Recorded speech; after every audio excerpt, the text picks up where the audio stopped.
Los más evidentes que presentan dificultades en la comunicación social. ¿A qué me refiero? Que su tono de habla es peculiar, que el ritmo en el que hablan es peculiar, que usan palabras más rebuscadas, cuando ya son más grandes. En los más chiquititos que me cuesta establecer el contacto visual. Eh, y lo otro son los comportamientos más peculiares y restringidos. Eh, Intereses que son raros, que me fascinan los dinosaurios, que sé todo sobre los animales, que me conozco todas las capitales del mundo. Eh, no me acuerdo un pequeñito que se sabía todos los capitanes de las selecciones de los países, de todos los países, los 210 países que están en la FIFA. Son intereses restringidos. Entonces, cuando uno ve ese tipo de cosas, uno dice, huele a autismo. Uno siempre cuando hace diagnóstico tiene que guiarse por los criterios del DSM-5, el manual de diagnóstico de las enfermedades mentales, en su quinta versión, que son elaborados por la Asociación Americana de Psiquiatría. En esta versión nos indican que los trastornos del espectro autista son todos los que cuentan con dificultades en la comunicación verbal, social, comportamientos restringidos y reiterativos, o intereses peculiares, y dentro de eso también están los perfiles sensoriales más alterados, que estos síntomas sean de inicio temprano en la vida, y que no se explique por otra causa, que no haya otro trastorno que lo explique mejor, y por último, que cause dificultad, ya sea en la familia o en el colegio. Yo creo que necesitamos que el personal que atiende a los niños menores de 1 año tenga mucha habilidad para detectar las discrepancias que pueden haber en el desarrollo. ¿Por qué? Porque la mayoría de los instrumentos más especializados como para hacer diagnósticos son a partir de los 12 meses. Y la verdad es que recién entre los 4 y los 5 años están hechos para poder tener con certeza este es el diagnóstico. Antes son sospechas de. Eh, entonces tenemos que estar como muy atentos al nivel de desarrollo de nuestros niños, especialmente en el nivel de lenguaje y en las habilidades sociales que van a desarrollar.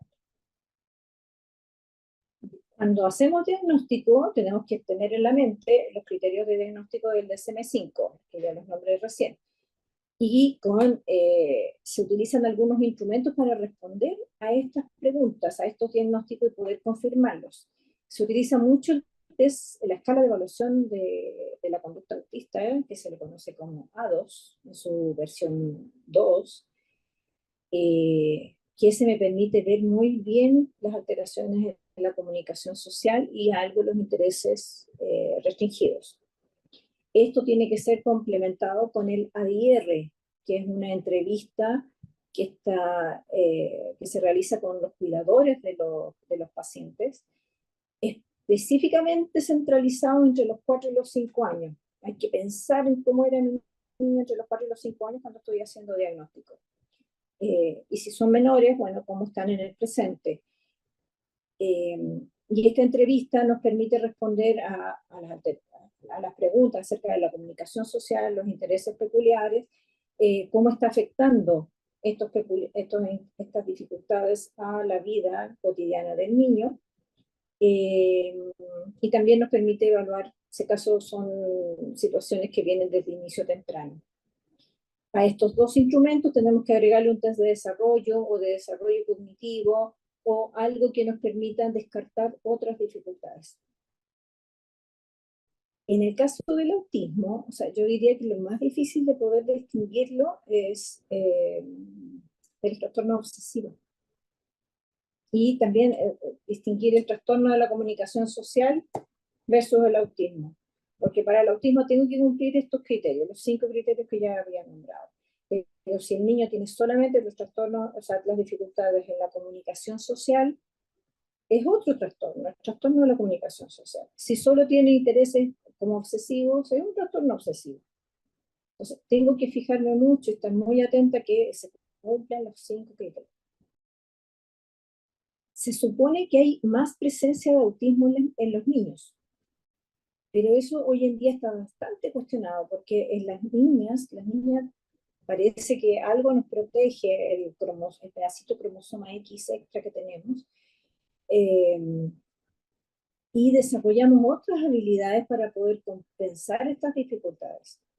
Entonces, las niñas solemos como más esconder nuestras dificultades en la comunicación social, como imitando a lo que hacen los demás, tratando de ver, por ejemplo, cómo son los gestos que ponen la gente que es como exitosa socialmente, cómo saludan, la manera como se relacionan. Incluso pueden de repente empezar a imitar algunos comportamientos de alguna compañera que les parezca que es más exitosa socialmente. Entonces, las mujeres tienden a enmascarar para tratar de como asimilarse y pasar desapercibidas dentro del contexto en el que están. Entonces, eso hace que sea muy difícil el diagnóstico de las niñas y además que las niñas con TEA sufran de mucha angustia en el esfuerzo de tratar de ser aceptadas. Yo creo que a los papás lo primero es que hay que acompañarlos mucho, apoyarlos mucho, contenerlos mucho, porque uno no está preparado, uno no nace preparado para tratar de ayudar a un hijo con autismo. Yo he visto casos admirables, nomás que yo la verdad es que las admiro profundamente porque han logrado cosas impresionantes con sus hijos con autismo, en cuanto a esforzarse en tratar de que se comuniquen, desarrollar estrategias para lograr eso, aprender, buscar los recursos para poder entender lo que le pasa a mi hijo y poder apoyarlo. Hoy en día hay varias estrategias que están siendo puestas en práctica. Hay experiencias en Estados Unidos con métodos como bien estructurados, el TEACH, eh, para desarrollar habilidades sociales, el PEERS, eh, que ayudan a que nuestros niños puedan adaptarse al entorno social de mejor manera. Yo creo que es muy importante en esto el manejo multidisciplinario de las situaciones de los pacientes con TEA. Porque hay áreas en las cuales, no sé, yo sola psicóloga, es imposible que pueda abordar todo lo que implica la vida del niño. Entonces se necesita mucho el apoyo escolar, se necesita mucho un buen neurólogo, un buen psiquiatra infantil que nos acompañe en el proceso.